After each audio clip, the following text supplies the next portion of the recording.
ખેડૂતોના ખેતરોમાં જે વીજ થાંભલા નાખવામાં આવી રહ્યા છે તેને લઈને કોંગ્રેસ લડી લેવાના મૂડમાં દેખાઈ રહી છે।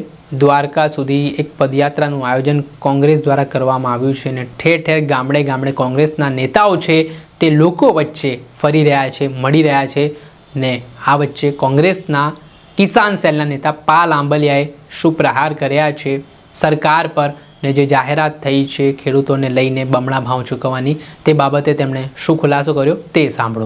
સિમ્પલ જવાબ 15 જૂને જે સરકારને અલ્ટિમેટમ આપ્યું આપણે ગયા એની પહેલા પણ મને યાદ છે આ બાણુગારમાં મેં મીટિંગ લીધી હતી અને એ મીટિંગમાં પણ મેં કહ્યું હતું કે આપણે સરકારને અલ્ટિમેટમ આપવા જઈએ છીએ, કોઈ વિરોધ પ્રદર્શન નથી, કોઈ વિધાનસભા ઘેરાવ નથી, આવું જ કહ્યું હતું ને। તો અલ્ટિમેટમ તો આપણે શાંતિપુરા ચોકડીએ જે ભેગા થયા ને હજારો ખેડૂતો એમાં જ સરકારને પહોંચી ગયું હતું। અમુક લોકોને જે હજારો ખેડૂત ગુજરાતમાં બોલતા નહોતા, અવાજ ઉઠાવતા નહોતા, એક હારે થઈ અને સરકારને ભીસ પાડતા નહોતા, એ પહેલી વખત થયું એટલે અમુક લોકોને પેટમાં તેલ રેડાયું અને સિસ્ટમેટિકલી આખા આંદોલનને તોડી પાડવાનો પ્રયત્ન કર્યો। ત્યારે ક્ષણિક દુઃખ થયું, નિરાશ થયો, હતાશ થયો, પણ હારે હું ઘરે પહોંચું એની પહેલા હજારો ખેડૂતોના ફોન, કદાચ એવું બને કે હું ફોન જ રિસીવ નહોતો કરી શક્યો, એટલા ફોન, એક ફોનમાં વાત પૂરો કરું એની પહેલા 15 મિસ કોલ થઈ જાય, એટલા મેસેન્જરમાં મેસેજ, વોટ્સઅપમાં મેસેજ કે તમારે લડવાનું છે। ઘરે ગયા પછી ઘરના કુટુંબના સાથીઓ સાથે ચર્ચા કર્યા પછી લાલજીભાઈ દેસાઈ, મહેશભાઈ રાજકોટિયા, જયેશભાઈ પટેલ, જાંગીઓ યશવ ધુરસિયાથી આ યશવ ને શક્તિભાઈ ને હરિભાઈ ને પરેશ ને આજે યુવાનો જેને અમે તૈયાર કર્યા છે નાથાભાઈ, આવા યુવાનો સાથે પણ ચર્ચા કરી અને કહ્યું કે જો આપણે નહીં લડીએ તો કોણ લડશે। અને હવનમાં હાડકા એ સતયુગ હોય, દ્વાપર હોય કે કલિયુગ હોય, બધા જ યુગમાં હવનમાં હાડકા નાખવા વાળા તો હતા જ, પણ એના કારણે હવન કોઈ દી અટકા નથી, એટલે આપણે લડાઈ મૂકવાની થતી નથી। અને અમે બધાએ નક્કી કર્યું કે વ્રજવાણીથી દ્વારકાધીશ જઈએ અને સરકારને સદબુદ્ધિ આપે અને આપણી જે માંગ છે એ માંગ મુજબ સરકાર પરિપત્ર કરે। સરકારે પરિપત્ર કરી દીધો। કેટલાક લોકો એમ કહે છે અને ખાસ કરીને જે ગોદી મીડિયા છે એ લોકો તો એવું ચલાવે છે કે સરકારનો ઐતિહાસિક પરિપત્ર, સરકારનો ખેડૂતલક્ષી પરિપત્ર। મને આમાં આ ના સમજાણું, કારણ કે મારું કામ છે વીજળાઈનોના પ્રશ્ને આખા ગુજરાતમાં હું કે જયેશભાઈ પટેલ હોય, અમે ગુજરાતના ખેડૂતોને કાયદાથી માહિતગાર કરવાનું કામ કર્યું છે। વીજળાઈનોમાં 67 મીટરનો કોરિડોર, 46 મીટરનો કોરિડોર, એની બહાર એક પગ પણ ન મુકાય આવું બોલતા ખેડૂતોને કરવાનું અમે કામ કર્યું છે। ત્યારે અમારી સવિશેષ જવાબદારી બને છે કે જે પરિપત્ર આવ્યો એને શું કામ નકારીએ છીએ, એને શું કામ ના પાડીએ છીએ કે આ પરિપત્ર ખોટો છે, ખેડૂત વિરોધી છે। આ સમજવું ખૂબ જરૂરી છે। અને તમે તમારા બધા પાસે વોટ્સઅપના માધ્યમથી પીડીએફમાં પરિપત્ર આવ્યો હશે, આવ્યો છે ને, એમાં તમારે સૌથી પહેલા નજર કરવાની તો થાંભલાનું જે છે એમાં 200% લખ્યું છે અને જે કોરિડોર છે એમાં 200%નો ઉલ્લેખ નથી। જોયું તમે? તો અહીંયા શું કર્યું આપણે? એને કેવી રીતે તમે લેખો પછી? એટલે બહુ સિસ્ટમેટિકલી આખો પરિપત્ર થયો છે। આપણે માંગતા હતા માર્કેટ ભાવનું 4 ગણું વળતર આપો, અને માર્કેટ ભાવ નક્કી કોણ કરે? તો સરકાર અને ખેડૂત સાથે મળીને નક્કી કરે। કંપનીની એમાં ક્યાં જરૂર છે? સમજાય છે? આ કંપની છે એને તો ધંધો કરવો છે, એને ધંધો કરવો છે, તો ધંધા કરવા વાળાને વચ્ચે અંદર નાખવાની ક્યાં જરૂર છે? સરકાર અને ખેડૂત જેની મિલકત છે એ અને મિલકતની જેને જવાબદારી છે રક્ષણ કરવાની સરકાર, આ બંને સાથે મળીને નક્કી કરે. તો સરકારે ઈરાદાપૂર્વક સિસ્ટમેટિકલી એમઆરસી બનાવી, જે માર્કેટ ભાવના 2 ગણા આપવાની વાત થઈ છે ને બેનો, સમજવા જેવું છે. એમાં સરકારે એમઆરસી બનાવી. એમઆરસી એટલે શું થાય? Market rate committee. હવે માર્કેટ રેટ કમિટી જે છે એમાં કોણ હોય? કે એક કંપની વેલ્યુઅર નક્કી કરે એ, એક કલેક્ટર વેલ્યુઅર નક્કી કરે એ, અને એક ખેડૂતના પ્રતિનિધિ નક્કી કરે એ. હવે જિલ્લામાં ખેડૂતના પ્રતિનિધિ તરીકે આવશે ભારતીય કિસાન સંઘ. આપણે કોઈ નહીં આવીએ, જે અસરગ્રસ્ત ખેડૂત છે એ નહીં આવે. કારણ કે અત્યાર સુધીમાં જેટલી સરકારની કમિટીઓ બની ને ખેડૂત લક્ષી, એ બધાયમાં ચા પાણી ગાંઠિયા ખાવા માટે ભારતીય કિસાન સંઘને રાખ્યું છે. કારણ કે ભાજપની જ સંસ્થા છે. માની લો કે એમાં આપણે કદાચ ખેડૂતને જગ્યા આપે, મેહુલ અમૃતિયાને જગ્યા આપે, પાલભાઈ આંબલિયાને જગ્યા આપે, પરેશ કાંબરિયાને જગ્યા આપે, યશવ પટેલને જગ્યા આપે, જયેશ પટેલને જગ્યા આપે, પણ આ સરકાર, આ કંપની અને આ ખેડૂત, આ ત્રણમાંથી બહુમતીમાં કોણ આવ્યું? હે? 3 જણાની કમિટીમાં બહુમતીમાં તો માસી બે ભાઈઓ આવ્યા. તો ભાવ તમારો નક્કી કેવી રીતે થાય? સમજાય છે? હું કેમ પાલભાઈ વિરોધ કરે છે આ પરિપત્રનો, અથવા તો આ પદયાત્રા હું કામ ચાલુ રાખી છે, હું કામ લડીએ છીએ? તો બહુ ચોખ્ખું છે. જે માસિયાઈ ભાઈઓ ભેગા થઈને લૂંટતા હતા એ તો પાછા લૂંટવાના જ છે. પણ આના કરતા અઘરું હવે એ છે કે તમે કમિટીનો હિસ્સો છો. એને માર્કેટ રેટ નક્કી કર્યું. જીતુભાઈ એમ કહેતા હતા ખેડૂત હવે કોર્ટમાં જઈ શકશે જો પોહાય નહીં તો કોર્ટમાં જાઓ ત્યારે કોર્ટ તમને એમ કે ડોહા તું તો માર્કેટ કમિટીનો હિસ્સો હતો. સમજાય છે? તમને અંદર સહભાગિતા આપી દીધી ભાવ નક્કી કરવાની, એટલે કોર્ટે તમને કાઢી મૂકશે. પેલા ગાંડા માણા તું એમાં ભાગીદાર હતો, હવે અહીંયા હું કામ આવ્યો છો? સમજાણું તમને? આખી રમત સમજાણી. તમે એમાં હિસ્સેદાર થઈ ગયા, ભાવ નક્કી કરવામાં તમે હિસ્સેદાર હતા, તો પછી હવે કોર્ટમાં હું કામ આવ્યા? હાલો ભાગો. બહુ સિસ્ટમથી આખી આપણી સાથે આ પરિપત્રના નામે રમત થાય છે. અને એટલે અમે કહીએ છીએ કે ખેડૂત વિરોધી પરિપત્ર છે. એનાથી આગળ આ થાંભલો છે, આવો જોઈને થાંભલો, આ થાંભલો.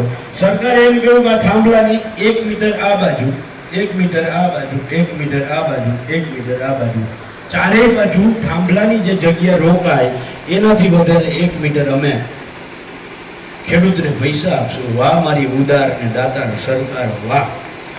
1 મીટર આપણને વધારે દઈ દેવાના છે. એની જગ્યાએ હરેશભાઈ બાનુગાર, એનું ખેતર હાઈવે ટચ છે, એને બિનખેતી કરવું છે. સમજો? એ બિનખેતીમાં મૂકે એટલે સરકાર એમ કે આ થાંભલાથી આ બાજુ 10 મીટર મૂકી દે અને આ બાજુ 10 મીટર મૂકી દે. અરે ડોહા, તું જ્યારે અમને પૈસા કંપની પાસેથી આપવાના હોય ત્યારે 1 મીટરના આપશો, અને આ કંપનીને ધંધો કરવો છે એના થાંભલાના રક્ષણ માટે અમારી પાસે બે બાજુ 10 મીટર મુકાવું છો. સમજાય છે? કંપનીને કે અમને 10 મીટર બે બાજુ ચારે બાજુ આપે વધારે. એનાથી આગળ આ કોરિડોર જ્યાં નીકળશે, આ કોરિડોર દાખલા તરીકે આ તાર નીકળે છે, આ 67 મીટર, આમ બે બાજુ 67 મીટર, આ 765 કેવીની લાઈન છે, બે બાજુ 67 મીટરના પૈસા સરકાર તમને આપવાની છે. અને એ 67 મીટર જે આપવાની છે એ 30% તમને મળશે. એમાં ચોખવટ નથી કર્યા 200% કરવાના છે નથી કરવાના, નંબર 1. બીજું 30% મળશે. અને પાછું અહીંયાથી આગળ 15 કિલોમીટર જાઓ એટલે જામનગરની હદમાં જો આવે મહાનગરપાલિકા વિસ્તારમાં તો અહીંયા 60% મળે. તો આવો ભેદભાવ ગામડાને શહેરને હું કામ? કારણ કે ગામડાવાળા ચૂંટણી આવે ને થોડાક અમારી વિરુદ્ધમાં જાય છે અને શહેર જઈ હટીને અમને મત દે છે. આ એક કારણ. બીજું કારણ એ, હાવ સાચું કહેજો, જામનગરની ચારેય બાજુના જેટલા ગામ છે એમાં જમીનો મોટા મોટા નેતાઓ સિવાય બીજા કોઈની છે? બધી જ જમીન કાં તો ઉદ્યોગપતિઓની છે અને કાં મોટા મોટા નેતાઓની છે. એટલે એને 60% આપવાના. અને આપણે તો અમુક દલીલ એવી કરે કે ભાઈ શું કહે, કોર્પોરેશનની જે જમીન આવે એ કિંમતી હોય. અરે ભાઈ, અમે ક્યાં ના પાડીએ છીએ, એ કિંમતી જ હોય, પણ એના માટે તમે કિંમત નક્કી કરવા માટે એમઆરસી બેહાડો જ છો. તમે મહાનગરપાલિકામાં એમઆરસી બેહાડવાના નથી એવું તો નથી. અહીંયા એમઆરસી બેહાડો છો ને અહીંયા મોટી બાણુગારમાં એમઆરસી બેહાડો છો. તો એ એમઆરસી મોટી બાણુગારની જમીનની કિંમત 10 લાખ નક્કી કરશે અને અહીંયા 10 કરોડ નક્કી કરશે. કિંમત તો નક્કી થઈ જ ગઈ છે. તો પછી અહીંયા 60% હું કરવાના, 30% હું કરવાના. એક આ ભેદભાવ. બીજું, આ કોરિડોરની ફરીથી પાછું હરેશભાઈને બિનખેતી કરાવવા મૂક્યું તો આ કોરિડોરની 10 મીટર આ બાજુ, 10 મીટર આ બાજુ, એટલે 66 metre plus 10 77 metre plus 10 87 metre વચ્ચેની જગ્યા મૂક્યા પછી એ બિનખેતી થાય. કારણ કે આ કંપનીના માટે નિયમો છે.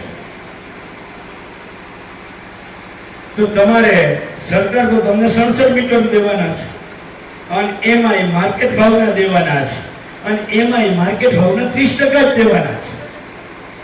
અને એમાં પાછું તમારે બિનખેતીમાં બે બાજુથી 10-10 મીટર સરકાર મૂકવાનો આદેશ કરે છે. નંબર 4, એ જ હરેશભાઈના જમીનમાં આ હજી થાંભલો ખુલ્યો નથી. હરેશભાઈ જમીન વેચવા કાઢી. ભગવાનની દયાથી મનોજભાઈ કથિરિયા આગળ ખૂબ રૂપિયા છે, આર્થિક રીતે સુખી સંપન્ન માણસ છે. એને હરેશભાઈને કહું, હરેશભાઈ મારે એ રોડ જગ્યા છે ને એ લેવી છે. તો હરેશભાઈ કહું, ભાઈ મારે તમારે લેવી હોય મનોજભાઈ તો કોઈ વાંધો નહીં, પણ વીઘાના 70 લાખ હાઈવે ટચ જગ્યા છે એટલે 70 લાખમાં મારે દેવી છે. મનોજભાઈ કહું 65 સુધી રાખને, એટલે બેનો હોદો ફહકી ગયો. 5 લાખમાં ભેગું ના થયું. સમજો, ફહકી ગયો. અને મહિના દિવસ પછી આ કંપનીનો એવું જાહેરનામું કે હરેશભાઈના ખેતરમાં થાંભલો આવવાનો છે. હરેશભાઈને ખબર પડી કે મહેશભાઈને ખબર નથી, એટલે મનોજભાઈને ખબર નથી, એની પહેલા મનોજભાઈને ભટકાવી દો. એટલે હરેશભાઈએ ફોન કર્યો મનોજભાઈને કે મનોજભાઈ તમે 65 કહેતા હતા ને, પણ 66 કરી દો, 1 લાખ આવું મારું માન રાખી દો ને મારે દઈ દેવી તમને. મનોજભાઈ કે હરેશભાઈ હું મૂર્ખ ના બનાવો, હું અહીંયા ધંધો કરું છું અને એ ખેતરમાં છે ને હવે થાંભલો આવવાનો છે. હવે એ જમીન તમારે દેવી તો 28 લાખનો વીઘો જોઈએ છે. આવું જ થાય ને. થાંભલો આવે એટલે જમીનની કિંમત અડધા કરતા ઓછી થઈ જાય તો આ ઘટતી કિંમતની વેલ્યુ અમને વળતર આ પરિપત્રમાં કેમ કોઈ ઉલ્લેખ નથી કર્યો? આ વેલ્યુ જે ઘટે છે અમારા જમીનની, એની ક્યાંય કરતા ક્યાંય ઉલ્લેખ કેમ નથી કર્યો તમે? નંબર 5, દર વર્ષે ગુજરાતમાં 100 ખેડૂતોને આ થાંભલાઓમાંથી તણખા જરવાના કારણે પાક હળગી ખાક થઈ જાય છે. થઈ જાય છે ને? આપણે બધા વિડીયો જોઈએ છે ને, ઘઉં આખા હળગે. ઓછામાં ઓછા 25 થી 30 ખેડૂતના દીકરા દીકરીઓ કે મજૂર મોતને ભેટે છે આ શોર્ટ સર્કિટ થવાના કારણે, તાર તૂટવાના કારણે. પણ તો ધંધો અદાણી ને અંબાણી કરે અને જોખમ અમારે લેવાનું. આ ધંધો 25 વર્ષ સુધી અમારા ખેતરમાં થાંભલો નાખીને અદાણી ને અંબાણી કરવાના છે અને જોખમ અમારે લેવાનું. સરકાર તારે અદાણી ને અંબાણીને કહેવું પડે કે જેટલા ખેડૂતોના ખેતરમાંથી લાઈન નીકળે છે ને એ તમામ ખેડૂત માટેની વીમા પોલિસી તું ઊભી કર આ બધા જ ખેડૂતોનું તું પ્રીમિયમ ભર, અને જો આવી ઘટના બને અને પાક હળગીને ખાક થઈ જાય તો ઓછામાં ઓછા 10 લાખ તો આપવા જ પડશે ખેડૂતને. અને જો કોઈનો જુવાન દીકરો દીકરી કાયમી ખોનખાપ પણ થાય, મૃત્યુ પામે, તો એવા પરિવારને 15 કરોડ રૂપિયા આપવા માટેનો વીમા માટેની પોલિસી તારે ભરવી પડશે, એનું પ્રીમિયમ તારે કંપની ભરવું પડશે.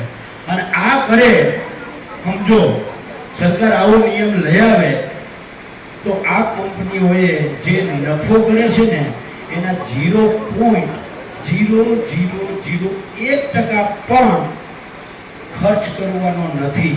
સમજાય છે? 0.000 એટલે પોઈન્ટ પછી 3 મીંડા અને 1, આટલો એક ખર્ચ આપણા જોખમ સામેની પોલિસી માટે આ કંપનીઓએ કરવાનો નથી. તો સરકારને પેટમાં શું દુખે છે? આટલો તો એના પર ખર્ચો કરાવવો. આપણે તો કાયમી જોખમમાંથી બચીએ, આપણે પૈસા નથી જોતા. માની લો કે આપણે આ મજૂર કામ કરે છે, એનો દીકરો કે દીકરી એમાં ભોગ બને. આપણે ગરીબ ખેડૂત છે, 2 વીઘા 2.5 વીઘા જેના ઘર જમીન છે, અને એનો દીકરો કે દીકરી કે પોતે ઘરનો મોભી આમાં ભોગ બને, તો એ પરિવાર માટે કાયમી જીવન નિર્વાહનું એક સાધન થઈ જાય. જેમાં કંપનીને 15 કરોડ આપવામાં ક્યાં ખજૂરાનો એક ટાઢિયો રૂપિયો તો ફેર કરે છે. પણ આ સરકાર આવું નથી કરતી, અને એટલે દ્વારકાથી નીકળી અને આ પદયાત્રાને અમે કન્ટિન્યુ હળંગ જે ચાલુ રાખી છે. આપ સૌને આગ્રહ છે કે આપ સૌ આ પદયાત્રામાં જોડાઓ. વ્રજવાણીથી આ પદયાત્રા ભગવાન આ શક્તિભાઈએ કહ્યું, કદાચ પહેલી વખત એવું બન્યું કે દ્વારકાધીશની ધજા 500 કિલોમીટર દૂર જાય.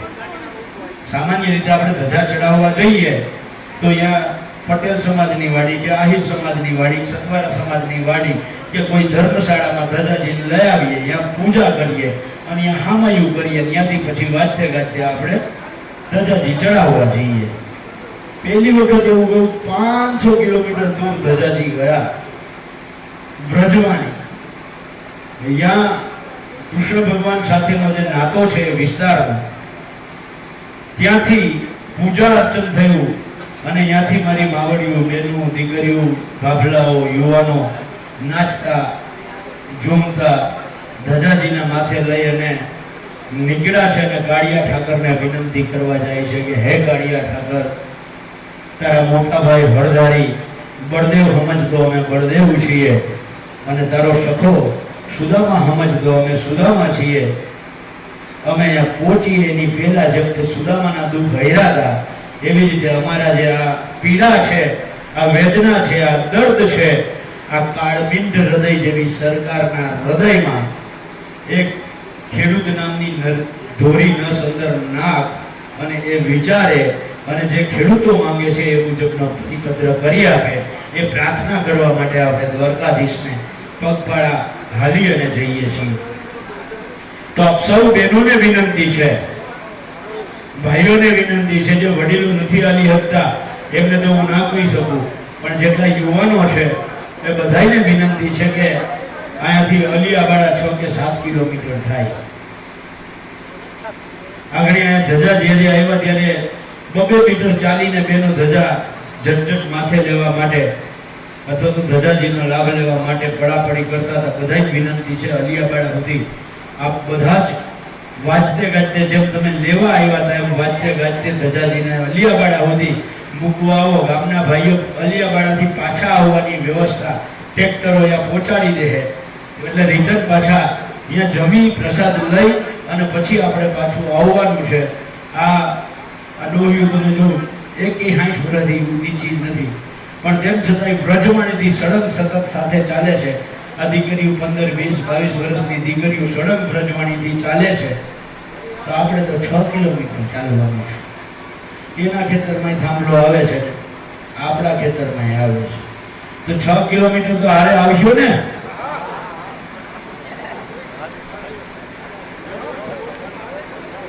જેટલાથી અવાય એટલા આવો.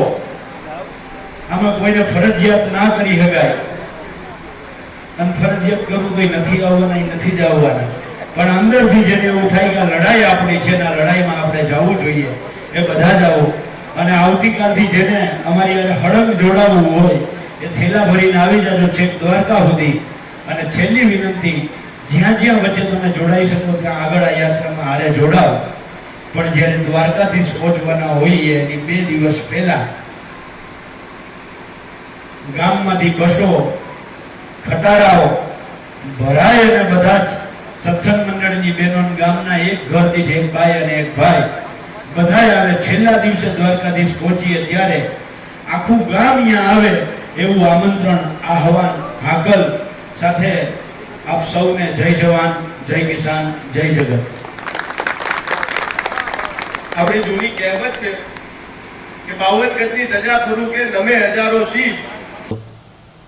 જે આપણે સાંભળ્યા હતા ખેડૂત નેતા કિસાન સેલના પાલ આંબલિયા, તેમનું આક્રમક નિવેદન સામે આવ્યું છે. જે ખેડૂતોની યાત્રા શું કામ ચાલુ છે, કેમ આંદોલન ચાલુ છે, તેને લઈને પણ પાલ આંબલિયાએ કેટલાક જે નિવેદનો છે, કેટલાક ખુલાસાઓ છે તે કર્યા છે. અને કોંગ્રેસ હવે ખેડૂતો મુદ્દે આકરી બની છે, લડી લેવાના મૂડમાં દેખાઈ રહી છે. દર્શક મિત્રો, આવા જ વિડીયો જોવા માટે નવજીવન ન્યૂઝ જોતા રહો, લાઇક કરો, શેર કરો.